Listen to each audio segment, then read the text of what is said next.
ના શ્રુતિબેન, આવું ના બોલો. તારા લીધે જ તો શોધનને માથેથી ઘાત ગઈ છે સ્વીટુ બેટા. ભગવાન તારું ભલું કરે.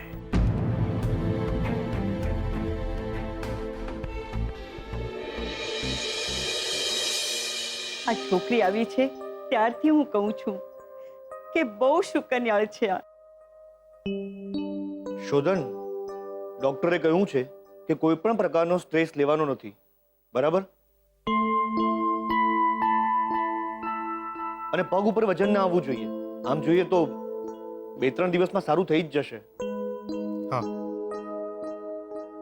જો બેટા શોધન, હવે તારે આરામ કરવાનો છે. જી દાદા. હા, અને સાજો થઈ જાય એટલે તરત લગ્નની તૈયારી કરવાની છે. શ્રુતિ બેટા. જી દાદી. જલ્દીથી વહુ બનીને આ ઘરમાં આવો ને અમારા શોધનને સંભાળજો. જી દાદી, મારું ચાલે ને તો હું કાલે જ આ ઘરમાં આવી જાઉં વહુ બનીને.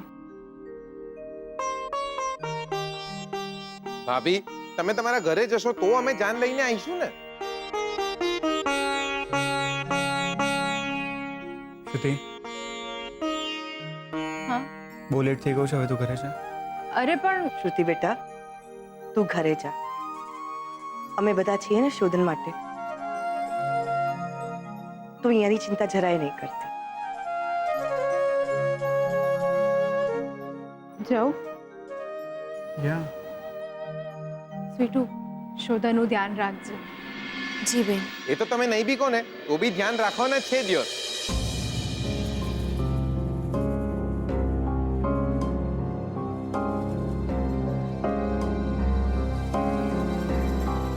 એટલે બધાનું ધ્યાન રાખે એવા છે. ઠીક છે. બેટા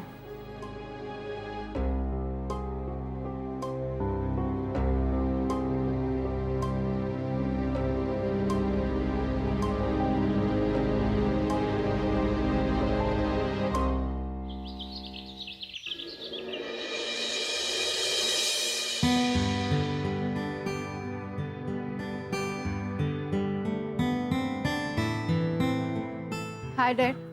હા હાય બેટા. શોધન કેમ છે? ઠીક છે. હવે તલવારનો ઘા સોયથી ગયો હોય એમ કહી શકાય. જો સ્વીટુ એને સમયસર ન બચાવી લીધો હોત તો કંઈ પણ થઈ શકત. Thank God.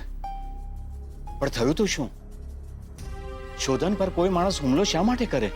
ડેડ, કોઈ પાગલ જેવો માણસ છે, રસ્તામાં ફર્યા કરતો હોય છે અને બધા પાસે જમવાનું ને પૈસા માંગતો હોય છે. જો કોઈ ના પાડે તો એની પર હુમલો કરતો હોય છે. આ સમાચાર મેં છાપામાં વાંચ્યા હતા. આજુબાજુના લોકો પણ એ માણસથી બહુ પરેશાન છે. શોધને એને પૈસા આપ્યા, પણ એને તો શોધનની કાર જોઈતી હતી. અને શોધને ના પાડી તો લાકડીથી એને ફટકાર્યો. બેટા તું સંભાળ. આવા લોકોથી છે ને આપણે દૂર રહેવાનું. શોધન હવે ઠીક છે ને? બિલકુલ રેસ્ટ કરવાનો કહ્યો છે એને. અત્યારે વ્હીલચેર પર જ છે. ડોક્ટરે કહ્યું કે 3-4 દિવસ પછી ચાલતો થઈ જશે. સારું.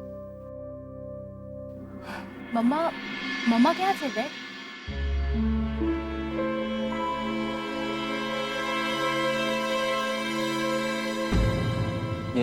શોધન મહેતાના વકીલ છો તમે? હા. મારે ખાલી એટલું જ જાણવું છે કે શોધન મહેતાની સાથે કાલે તમે કોર્ટમાં હતા. શોધન મહેતાનો કયો કેસ લડી રહ્યા છો તમે? આવો બેસો. No thanks. શું નામ છે તમારું? મારું નામ જાણવાથી મારો સવાલ નહીં બદલાઈ જાય. ઓ, વકીલ છો તમે? પૈસાદાર છો. શોધન મહેતા એનો કેસ લડવાની જેટલી ફી તમને આપે છે ને એના 10 ગણા રૂપિયા આપીશું તમને. મારે ખાલી એટલું જાણવું છે કે શોધન મહેતાનો કયો કેસ ચાલી રહ્યો છે? કાલે તમે એની સાથે કોર્ટમાં હતા ને? જુઓ બેન, હું તમને ઓળખતો નથી અને આમ પણ હું મારા ક્લાયન્ટની કોઈ પણ વિગત કોઈને ના આપી શકું. વિચારી લેજો. શોધન મહેતાનો કેસ લડવાની જેટલી ફીસ મળે છે ને એના 10 ગણા રૂપિયા બહુ મોટી રકમ છે. તો પણ ના. ઓકે, તમે નહીં કહો તો પણ મારે જે જાણવું છે તો હું જાણી જ લઈશ. કોર્ટમાં જઈશ, જજને મળીશ. શું છે કે હું થોડી જિદ્દી છું. કોઈ એક વાત અહીં બેસી જાય ને તો બહુ જલ્દીથી એને પડતી નથી મૂકતી, અને જે મારી વાત માને નહીં ને અને હું ભૂલતી નથી. ધમકી આપો છો? તમને શું લાગે શાયરી સંભળાવું છું હું? જુઓ તમે, હજી વિચારી લેજો. જો શોધન મહેતાના સિવિલ મેરેજનો કેસ લડતા હો ને તમે તો ચેતી જજો, નહીં તો બહુ પસ્તાવું પડશે. ના, શોધનના સિવિલ મેરેજનો કેસ હું નથી લડતો. અને નહીં, હું તમારાથી ડરી પણ નથી ગયો. મેં આજ સુધી મર્ડરના કેસો જ લડ્યા છે. અરે તમે તો પૈસા આપવાની વાત કરો છો બેન. મારી ઓફિસમાં અહીંયા લોકો બંદૂક લઈને આવે છે. આ તો તમે એક સ્ત્રી છો ને એટલે આટલું બધું સાંભળી લીધું. બાકી બુસ્કોટ પહેરતા હોઈએ ને તો બાયો ચડાવતા પણ આવડે. તમે કોણ છો અને શોધન માટે આટલી બધી શા માટે પૂછપરછ કરી રહ્યા છો એ મને નથી ખબર. પણ એક વાત ચોક્કસ કહીશ કે શોધનના સિવિલ મેરેજનો કોઈ કેસ હું નથી લડી રહ્યો.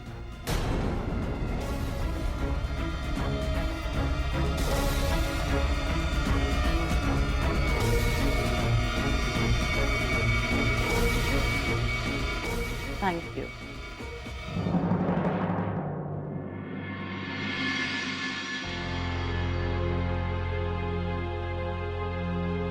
શોધન બેટા, દાદી,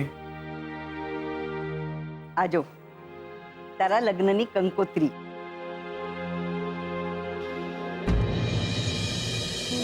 અમે તો ક્યારની તૈયારીઓ શરૂ કરી દીધી હતી.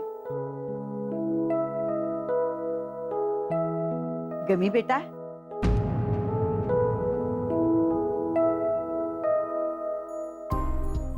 કભી ના દાદી.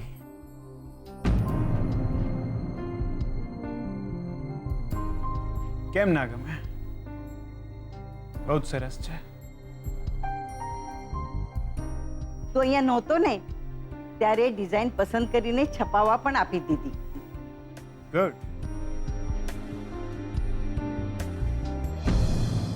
તમે તમારી કંકોત્રી ના બતાવી મને?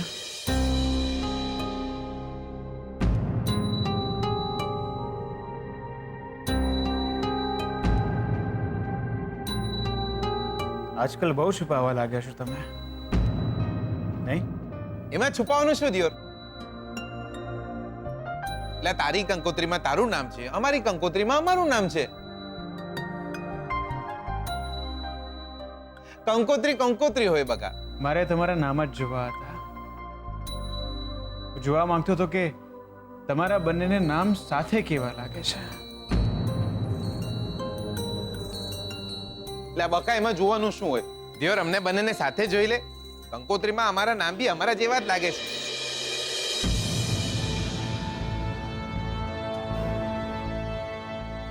સુધન દીકરા, ઘણું મોડું થઈ ગયું છે. તું આરામ કરી લે દીકરા.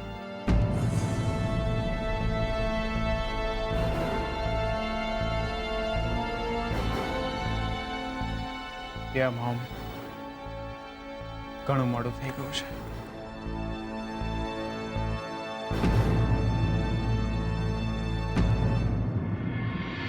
લા બકા પણ લા તારો રૂમ તો ઉપર છે, તું ઉપર કઈ રીતે જઈશ?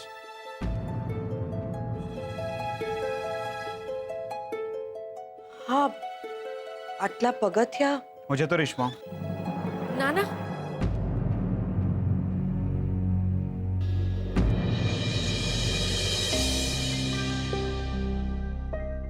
ડાક્ટરે કહ્યું છે ને એટલા માટે. અરે પણ પેલો મોટો રૂમ છે ને, સ્વીટુ રહેતી હતી, ત્યાં વાયરિંગ થઈ ગયું છે, ત્યાં રહેજે. 2-3 દિવસની તો વાત છે. હા, તને તકલીફ પણ ઓછી પડશે. એ મોમ પણ એ રૂમ તો હા, શોર્ટ સર્કિટના લીધે લાઇટ્સ બંધ થઈ ગઈ હતી, પણ હવે રિપેર થઈ ગયું છે. ઠીક છે, હું ત્યાં જ રહીશ. લા ઉભો રે, તું શું કામ? હું છું ને.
માતારામ, તમે અહીંયા નથી રહેતા હવે? ના, હું હવે હતી ત્યાં જવાનું જ હતું. જતી રહી.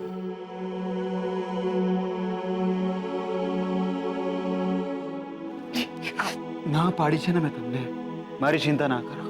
હું મારી નોકરી કરી રહી છું. આવ.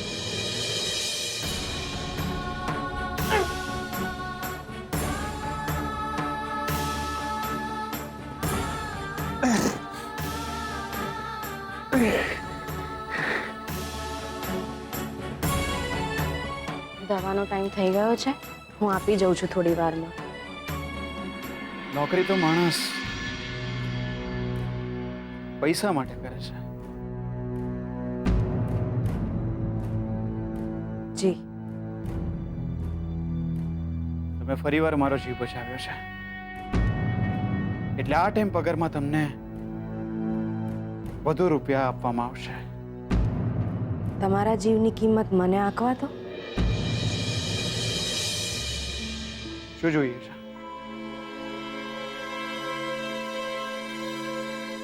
તમે લગન પાછા નહીં થયેલો. નિયત તારીખે જ તમારા લગ્ન થશે શ્રુતિબેન સાથે.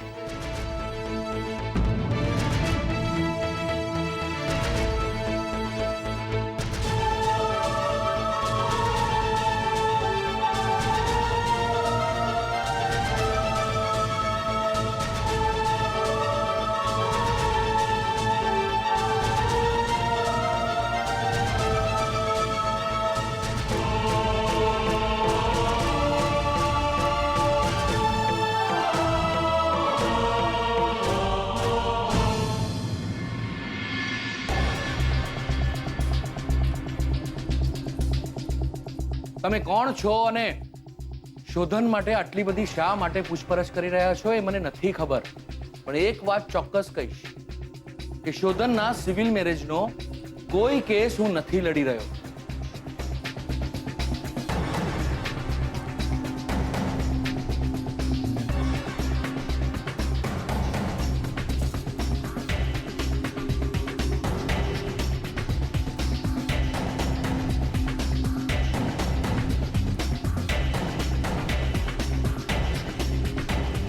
શું થયું? આજે હું શોધનના વકીલને મળી, વાત કરી મેં એમની સાથે, પણ એ કોર્ટમાં શોધનના સિવિલ મેરેજના કેસ માટે નહોતા ગયા. શોધનનું કોઈ બિઝનેસનું કામ હતું, એના માટે એ લોકો કોર્ટમાં ગયા હતા. ઓહો કલ્પના, હજી તું અહીંયા જ અટકી છે? કૈલાશ પંડિતજી, શું પંડિતજી? હા, શું પંડિતજી? કલ્પના, કુંડળી, નસીબ, આ બધી વાતો છે ને, બધી ધારણાઓ હોય છે. અમારા એક પંડિતજીએ મારી કુંડળી જોઈને કહ્યું હતું કે આ છોકરો પોતાના જીવનમાં કશું જ નહીં ઉકાળે. શું થયું? આજે હું સુખી છું. એટલે આ બધી વાતો છે ને ખોટી પણ પડી શકે છે. પણ સાચી પડી ગઈ તો? શ્રુતિના નસીબમાં સાચે જ બીજવાર હશે તો? શોધનની જિંદગીમાં સાચે જ કોઈ બીજી છોકરી હશે તો? હવે આનો જવાબ તો શોધન જ આપી શકે. પૂછીશ, હું શોધનને પૂછીશ. શું શોધનને પૂછીશ? હા? અરે કલ્પના, દીકરી આપવાની છે ઘરમાં. એ લોકો ભલે આપણને છોકરીવાળા ન ગણતા હોય, પણ એ છોકરાવાળા છે. શોધન શ્રુતિ સાથે લગ્ન કરવાનું છે, અને જો એને બીજી કોઈ છોકરી ગમતી હોત તો એ શ્રુતિ સાથે લગ્ન કરવાની હા શું કામ પાડે? કલ્પના, આ નવું જનરેશન છે. 100 વાર વિચાર કરીને એ લોકો હા પાડતા હોય છે, અને ના પાડવી હોય ને તો સગા બાપની પણ શરમ નથી રાખતા.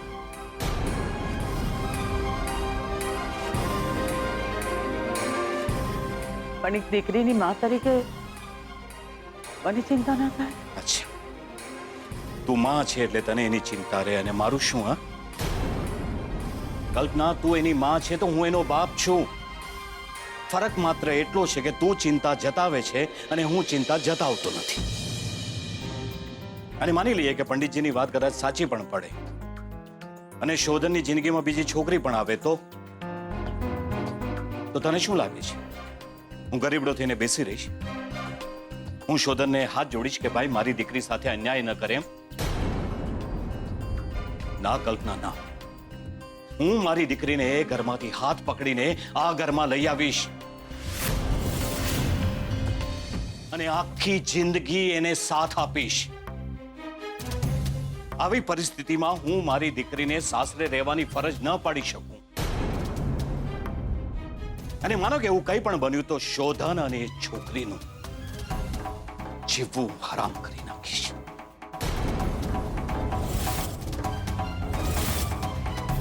કલ્પના, શોધનના હજી લગ્ન નથી થયા, અને મને નથી લાગતું કે શ્રુતિ સાથે લગ્ન કરે એ પહેલા બીજી કોઈ છોકરી સાથે લગ્ન કરે. કારણ કે લગ્નની આડે હવે કેટલા દિવસ બાકી રહ્યા છે. એટલે તું ચિંતા નહીં કર, ટેન્શન નહીં લે. ધામધૂમથી લગ્ન કરવાના છે આપણે આપણી દીકરીના.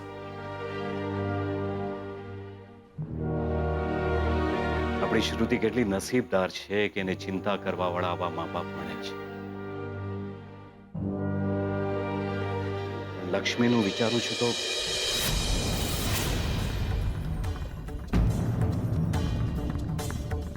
એની કુંડળીમાં ન તો મા બાપનું સુખ છે, ન પતિ. તો સારું છે કે જીગર એની સાથે લગ્ન કરવા તૈયાર થયો છે. બાકી લક્ષ્મીની કુંડળીમાં પણ બીજવર જ કહેવાય.